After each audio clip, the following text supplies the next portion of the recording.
Tonight on Nation to Nation, First Nations with modern treaties and self-government agreements gather in Ottawa to discuss the way forward. But self-governance is determined by the people, and it has to come from the people, and it has to be driven by the people. On the anniversary of Louis Riel's execution, a government-to-government relationship is still a long way off. I think it's very much down the road. I would say at this point that the honor of the crown, that phrase is almost facetious in nature. Welcome to Nation to Nation. Hello, I'm Todd Lamarand. The first modern-day treaty is considered to be the one with the James Bay Cree signed in 1975. Since then, there have been about 24 treaties, plus a number of self-governing agreements. This week, leaders and speakers from those First Nations have been meeting in Gatineau, Quebec, discussing everything from the failure to fully implement those agreements to whether or not to use litigation and everything in between. But has the Liberal government taken a new attitude? Earlier this month, Prime Minister Trudeau attended a modern treaty and self-government forum where he made this promise. The good news is that today's conversation is just the beginning. I'm looking forward to meeting with you, the modern treaty and self-governing First Nations, every year as part of the relationship that we must have, so that we can continue to build on the great progress you've already achieved and the even greater success I know we can achieve when we work together, nation to nation. Now, you just saw the clip. I'll start with you, Luki. What did you think of the Prime Minister's promise? I think the words that he said are very important, that he wants to work with Indigenous peoples to create a new relationship. And I think the key will be to see the actions that result in differences in ensuring that our treaties and our agreements are implemented. Ms. Doran, what did you think of the Prime Minister's speech from a couple of weeks ago? Well, I was there, and it was. I thought it was very interesting to hear. It's nice to hear that government to government and nation to nation is nice to hear that. I was really pleased with the announcement. Further to that, I think that the commitment that they had with the four ministers and the Prime Minister in the room at that time was a really nice feeling, and I just think the whole package is great, and that it's been a long time coming for Indigenous people to be able to have the opportunity to have the Prime Minister and his Parliament receptive to the politics and what we're doing. And Ms. Knockwood, what did you think? Did you find any problems with what he had to say? No, I think on the long term, we need to really define the government-to-government relationship. These are our agreements are with the Crown. It's not with the ministers, but it's with the Prime Minister, and he needs to hear our concerns on the implementation. Change is not easy, and we're going to make mistakes, but we need to be able to work together on that. Now, of course, I've heard around Ottawa that there has been a change, but some people are still unhappy with the pace of the change. Would you like to see things speed up, I suppose, when it comes to implementing these agreements? In terms of the change in the relationship, I think as Inuit, we've found that the ICPC, the Inuit Crown Partnership Committee, a very good venue in which we're able to raise priorities. And I think we have great optimism of how that relationship will result in actions that are very fruitful for Inuit. In Nunavut, we've had the agreement signed, and it will be 25 years in July. That will be marking 25 years since the signing of our agreement. And there's still things that have not been fully implemented, particularly Article 23, and we'll continue to work on that. And we would like to see more speed on implementing such important articles, but we've been getting positive signals that there might be some movement, so we're optimistic. Mr. Doran, you're of course from a province that has very few modern-day treaties. There are a few now been signed. Your First Nation is one of them, the Nisga'a, of course, the Tsawwassen. It's been a long and sometimes contentious process in BC. I suppose my question is, why bother? Because it takes so long to get an agreement. Well, I think at the end of the day, the creating and developing the independence that's required and not having to fall back on the INAC system. Our people have worked hard all of their lives. They've always been workers, and over the last 150 years, the challenges of the system has basically failed us.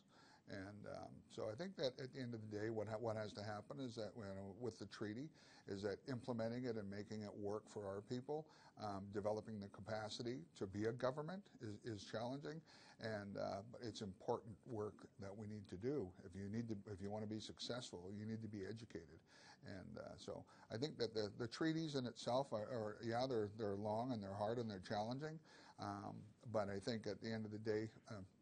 It's going to benefit everybody in the long run by creating and helping us be independent of ourselves. Ms. Knockwood, of course, in BC, when I guess the Crown and First Nations don't agree, it often leads to litigation. I suppose what's the future? Is it going to be more litigation in BC or more agreements? Well, I think litigation is always going to be a strategy, that if you're not feeling that you're getting an agreement or you need to be using that venue for advancing your collective rights. But self-governance is determined by the people, and it has to come from the people, and it has to be driven by the people. It's not an easy road because it's a scary thought. What does it mean as an Indian person not living under the INAC system and being self-governing, determining your own future? That's the difference. Of course, in your territory, Nunavut hasn't been under the Indian Act since the territory is created. How smooth has been the road to self-government there? When Nunavut was created, Inuit had a vision that they would be provided programs and services by the public government in a way that reflected Inuit ways of understanding and being in a language that Inuit understand in Inuktun. I think we still have some time we still need to be able to achieve that. We have not achieved that yet. And I'm hoping with the new government, you might know that we'll be having a new premier on Friday. So with this new government coming in, I'm hoping that there'll be a focus on Inuktun and bringing in Inuit ways into how the public government is governed. Of course, the previous government took quite an interest in the North. Prime Minister Harper made several visits. But was that enough? I mean, do you feel there still needs to be more of a change from the Liberal government? In terms of the current government, I think we have it's very positive in terms of the relationships that we're creating with the federal ministers and the Prime Minister. Our first Inuit Crown Partnership Committee was held in Iqaluit in February. So I think we're very optimistic about all the interest in the North. I know that there's currently work being done on an Arctic policy framework, and there's involvement with NTI and other organizations to get our input, and I think that that's very important. Ms. Knockwood, I'm going to jump over to you. Of course, you work for Iqaluit First Nation. It's been nearly a decade since it signed its treaty. From what you've observed, how has it lived up to, I guess, the expectations when it was signed a decade ago?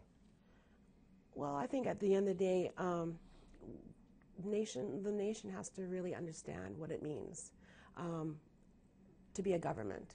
We have to build the capacity within its citizens to be running its government. And it's not an easy transition. It's challenging, but it's worthwhile. It's worth the fight to keep going. It's going to be determining their own future, and they'll be able to make their own decisions. They'll be able to earn their own source revenues and income by looking after their lands and resources. So it's a worthwhile venture, but it's going to be a hard road. It's not easy.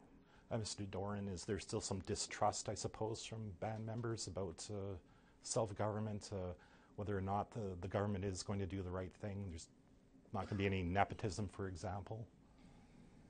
That is a big can of worms, and there is a distrust, and I think that distrust runs from nation to nation. It's not isolated to Iqaluit.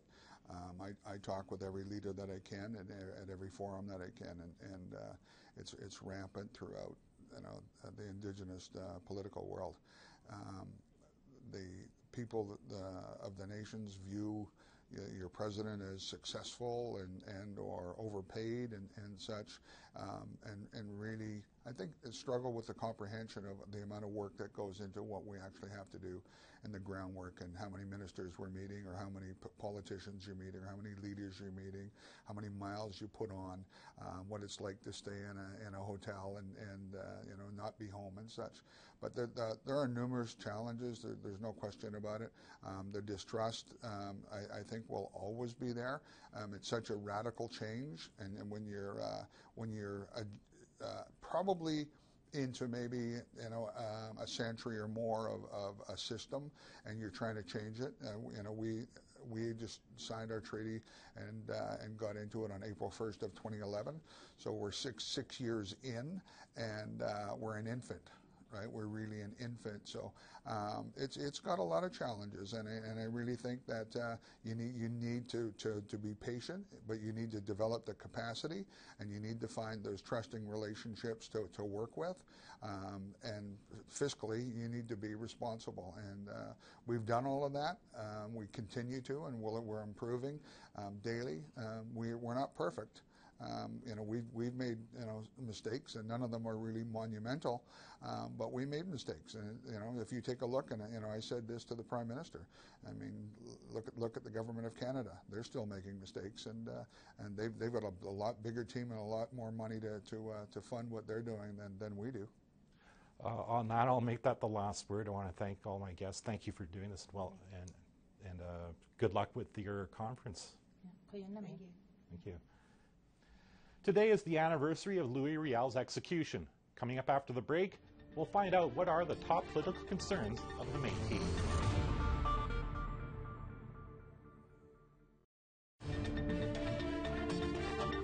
Welcome back to Nation to Nation.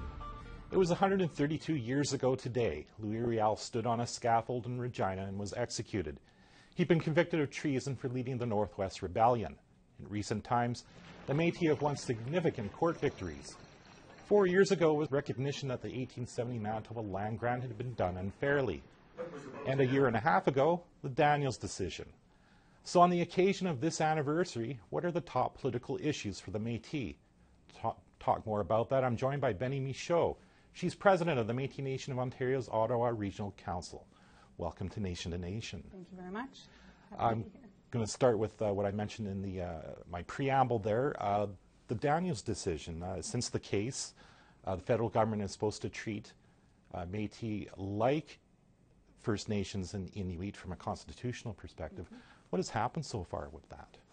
Well, I think there's been a lot of talk recently about reconciliation, and in terms of that decision having an impact that has been felt on the ground by Métis people and Métis communities, not much has happened.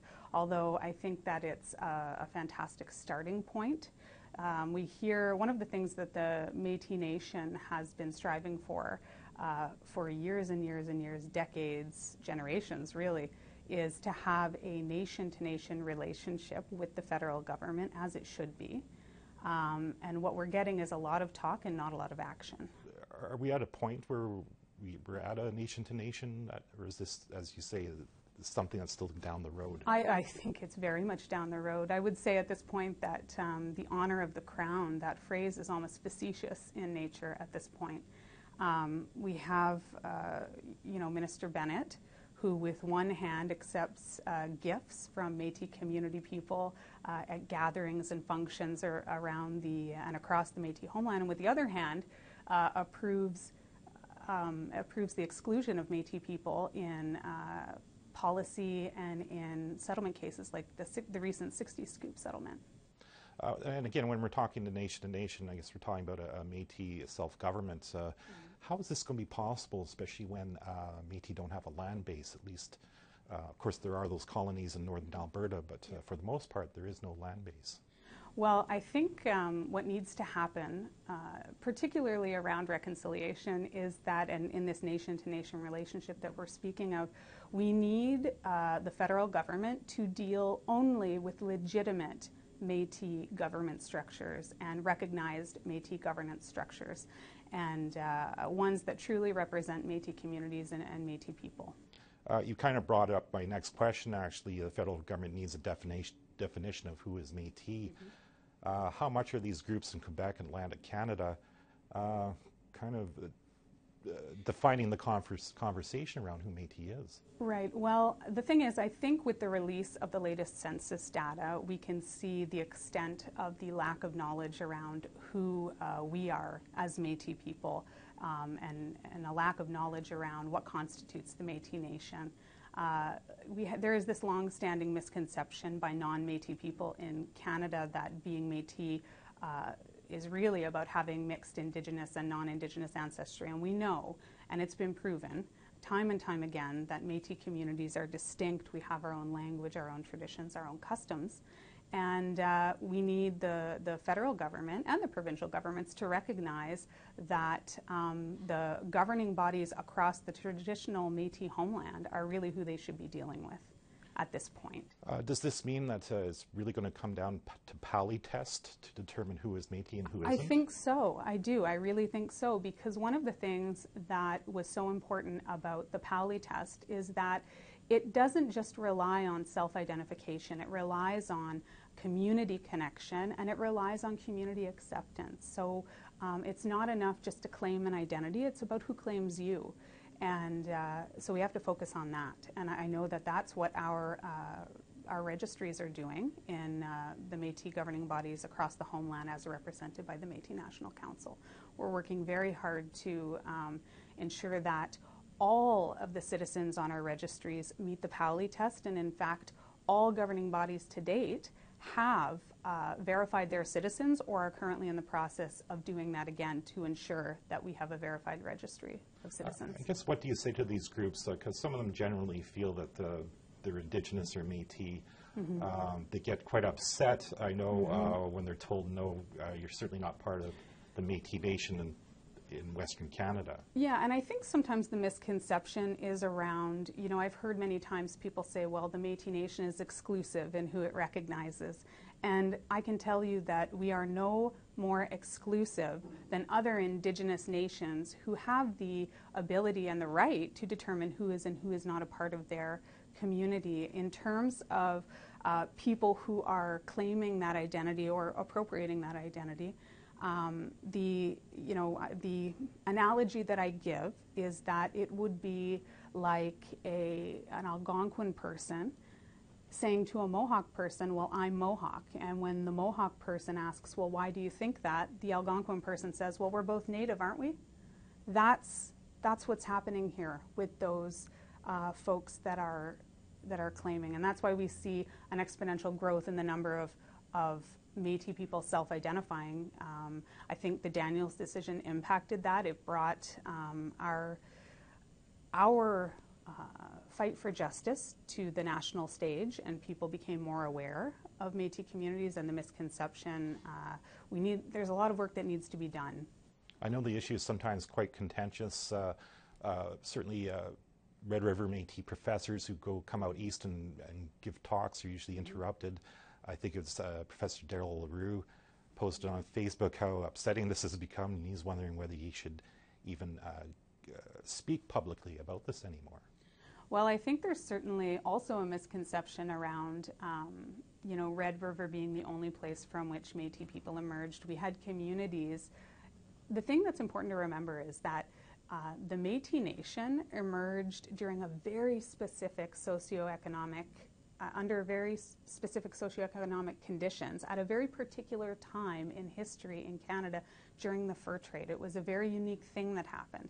And it didn't just happen in Red River, it did happen in communities along fur trade routes further west and further north. However, and certainly here in Ontario, there are communities where that was happening. But I think that it happened during that very particular time in our history, and we need to recognize that, that was when our traditions and customs were really established and entrenched, and where things became, where the term Métis was not a racial category anymore. It was an identity that had cultural connotations. I just want to quickly ask one last question. Former Métis Nation president in Saskatchewan, Rob Doucette, is thinking about launching a human rights complaint about Métis being left out of the 60 Scoop settlement.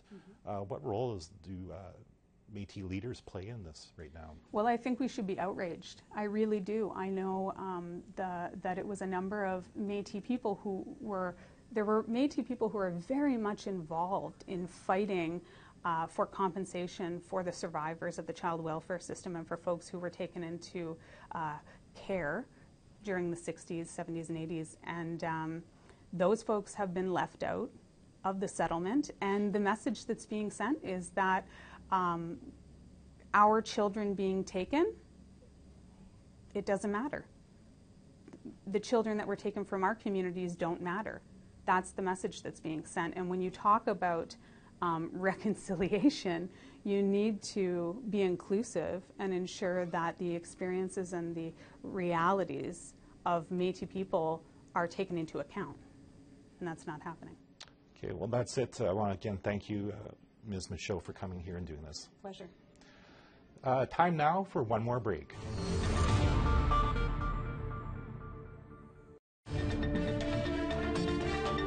Welcome back to Nation to Nation. Before we go, the Murdered and Missing Women and Girls Inquiry is once again in crisis, as 5 more staff members have either quit or been fired. With the latest is APTN's online journalist, Kathleen Martins. Kathleen, what's been happening? Todd, things had been quiet for about a month, so everyone was feeling a little bit secure. And then beginning of November, a very teary, angry conference call with members of the National Family Advisory Circle. This is an important group that the commissioners themselves get on the phone to talk to. Those people complained about being stranded in airports, not being reimbursed for travel. This caused a lot of consternation, upset within the inquiry brass. They're not sure what to do.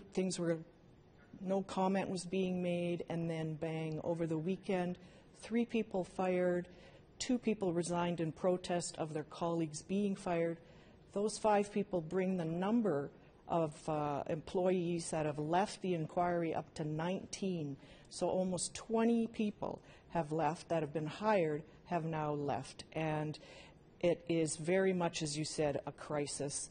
The families who are getting ready to testify in Saskatoon next week are left now without a family, like a community worker who's been on the phone with them for hours, helping them prepare for their testimony, getting them ready as they, gear up to talk about a murdered or missing loved one.